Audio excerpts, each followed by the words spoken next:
Hello, it's Pam here. Welcome back to my video series on overhelping, or as I'm thinking the better word is now, over responsibility or being over responsible in life. And this is number 6 in the series. Last time I shared kind of a tough and scary story of what can happen when you don't have good boundaries. And so I'm trying to find like the phrase or word that sums up this whole kind of phenomenon or the struggle that I've had with boundaries, with people pleasing, with over helping, overdoing. And I think over responsibility in some ways gets more to the root of the matter, not just the symptoms or the consequences of having these kind of poor boundaries. And so I'm exploring where poor boundaries come from. Like, where does that, are some people just born like that, or is it a personality trait? Is it a trauma response? I think it's maybe a little bit of all of those things. So today I wanted to talk about ways in my life today that I'm still acting like this, that I'm still being over responsible. So cheers to that. I've got my handy little journal here that I've been writing in, and man, I am filling up the pages. Look at this. Yeah, this is good. This is good. I might actually get to the end of a journal. So this is number 6 in the Overhelping series, or being over responsible for others and under responsible for myself. So I'm going to read sometimes because I have 7 ways that I've identified that I'm still over responsible in my life today. And hopefully we'll have an example for each. So let's dive in, as they say. Number 1, I'm over responsible in peacekeeping and emotional regulation for the family. And I mainly mean my family of origin. And also, I think my immediate family too. So what does that look like? Well, especially my siblings and my parents. I take on the role of mediating between family members, feeling responsible that everyone gets along. And as the oldest daughter of 6 kids, I understand that that's kind of just been the role that's been given to me or that I've stepped into.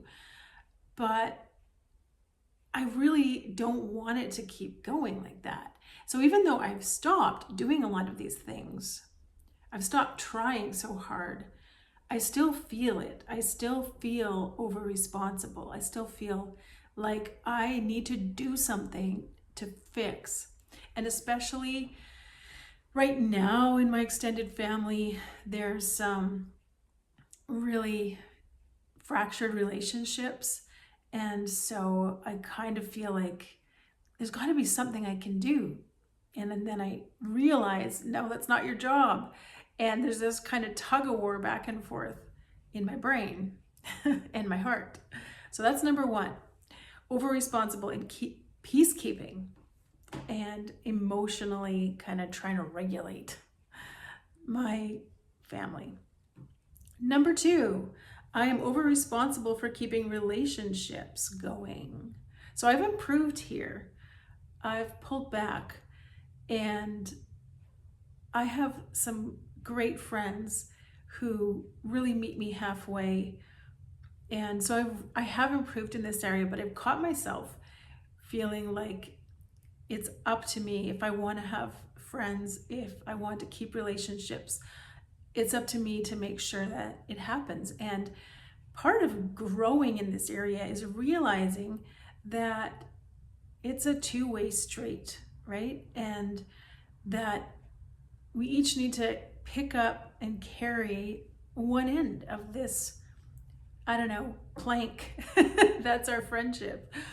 Reminds me of a story when my brother and I, we used to build forts in the woods, and we would find, you know, all kinds of scrap lumber here and there. So there was a pile of boards that had been sitting in the grass for a long time beside a horse shed. And we went over there and we thought, I'm sure Dad won't mind if we use some of these.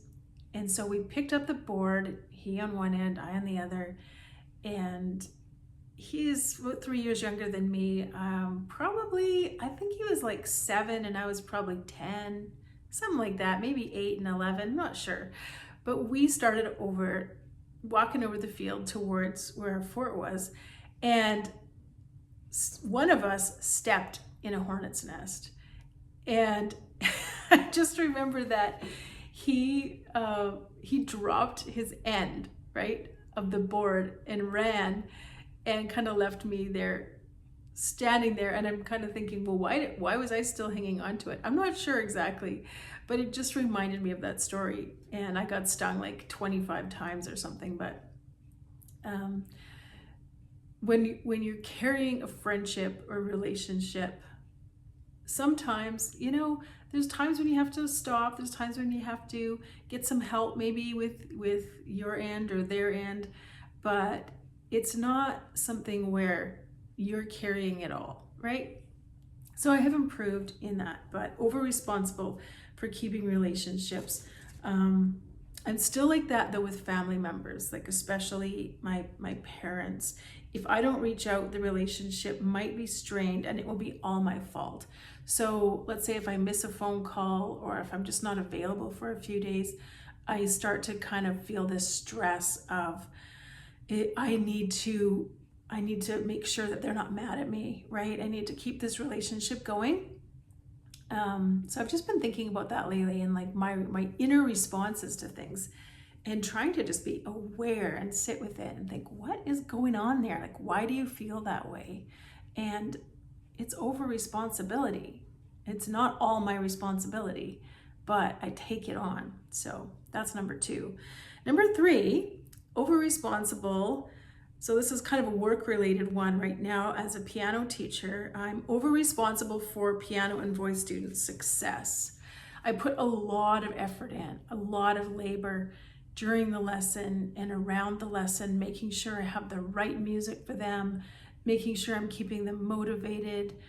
And I think I'm worried, or I want to make sure that they want to keep going, right? That they're happy with it.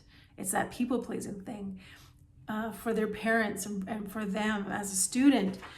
And so I've caught myself doing this, right? And realizing that, okay, you have a responsibility as the teacher, but they have a responsibility to practice, to pay attention, right? To show up. And yeah, I'm still having trouble with parents dropping their kids off too early, picking them up late. And yeah, I still haven't figured out exactly how to navigate that. So I think because it's kind of sporadic, it's like if it's a pattern that they constantly do, anyway, I'll figure that out. But that's number 3, over responsible with work, over responsible for my students.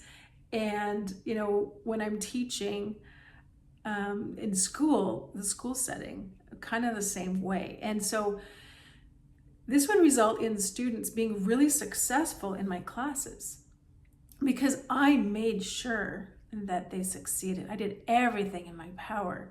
But a lot of times they weren't doing a lot on their end. And so in some ways that does a disservice to them, right? By me over helping them, they're not learning to take responsibility and do their own work. Okay, maybe I should make a video just about that. Okay, where was I? Number 4, over responsibility. I still try to anticipate every need of my kids, my husband, and other extended family. However, I cannot identify my own needs. So this is kind of the other side of the coin. Over responsible for others, anticipating every need. Like I notice things, I'm really aware. I'm trying to avoid, anything bad happening, I guess. And, but I don't have an awareness of myself. I'm getting better, but I don't really know what I need, and I don't take care of myself very well. I don't make appointments for myself that I need to make. I don't like spending money on myself. I don't buy myself clothes. So, yeah,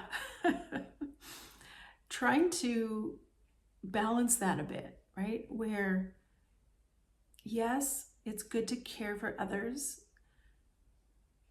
but why is it so hard to care for myself? I don't know, but it's been an ongoing situation. But I did buy myself this nice pink t-shirt from Gap outlet store. So I got some new jeans too, but I'm not going to show you those right now. Okay, we have 4 things, now the 5th. I still need permission to rest. I constantly am asking myself, have I worked hard enough? Have I worked hard enough to deserve this? Sitting on the couch. When I am resting, as soon as I have a bit of energy, I feel like I need to jump up and get to work. So this was me yesterday. I did not feel well. I was trying to have a down day. I didn't go to church. And all day I just felt like, oh, I feel like I'm feeling a bit better. I have a bit of energy. I should vacuum. And I caught myself just, waiting for just the tiniest surge of energy to be like, okay, I gotta do some laundry, or anyway. And so it kind of forced myself to just take most of the day off yesterday. And that's why I've got some energy today. So over responsible for situations that have nothing to do with me. So we'll call this number 6. I'm not very good. I put like little boxes beside them, but I didn't put the numbers. So if you're wondering why I keep getting lost. Number 6, over responsible for situations that have nothing to do with me. Okay, so for example, realizing that, all right, this person and that person and that person are going to be helping with church music on Sunday. And this other person is going to be away. And that means all of the Sunday school teachers are going to be gone. I need to tell somebody. I need to help. I need to micromanage this. But I don't. So in the past, I might have sent a text. I might have talked to a few people about it. But I realize now that it's not my job. I have nothing to do with Sunday school. I'm not a Sunday school teacher. I don't have kids in the Sunday school. And so I just leave it. But I think, all the planning and strategizing and wondering if I should do something, it's not my responsibility. It's not any of my business, but it's the constant weight of thinking about these things that can be exhausting. That phrase mental load is thrown around a lot these days. And I think that's what I'm talking about. The mental load of always thinking about stuff that's not my job to think about. And maybe I'd be way less tired if I just stayed in my lane. So I'm trying to stay in my lane.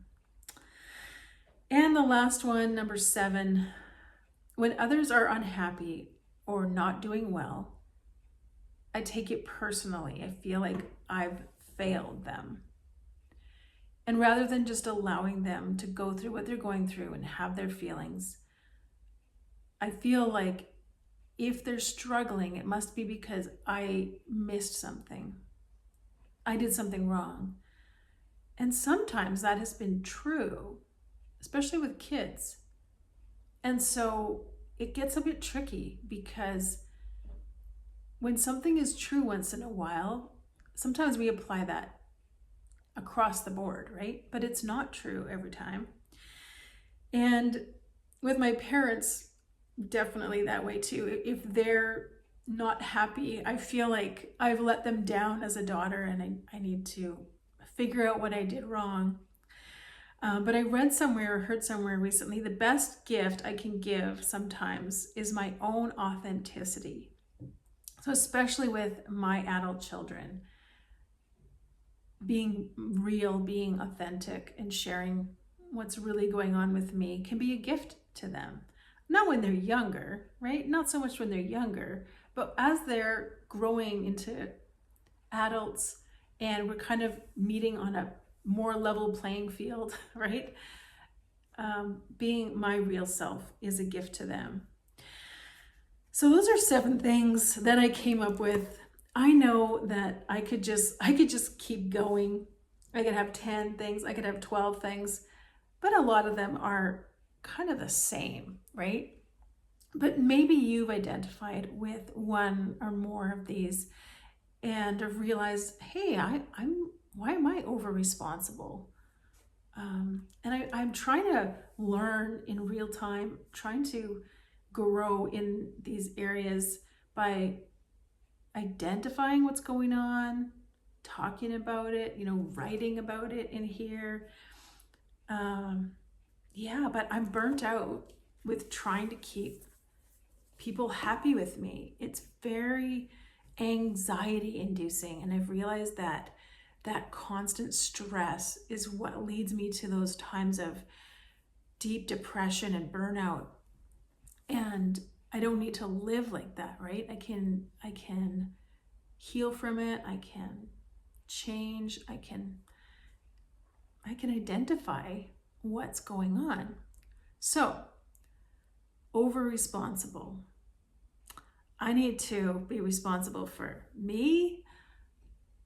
I need to be responsible for what's in my field, what the people, the relationships, responsible for my end. And it doesn't mean that I'm less caring of a person. It just means that I'm trying to shoulder my own load and not running around picking up everybody else's backpacks, right? Because that's not actually helping them sometimes. And it's definitely not helping me. All right, well, thank you so much for coming on this journey with me, for listening to me go over these examples of my life. And I would love to hear how you're doing. I'd love to hear if you identify with any of those things. Are there ways in your life that you overdo for others? And why do you think that is? So thank you so much, and I'll see you again really soon. Bye.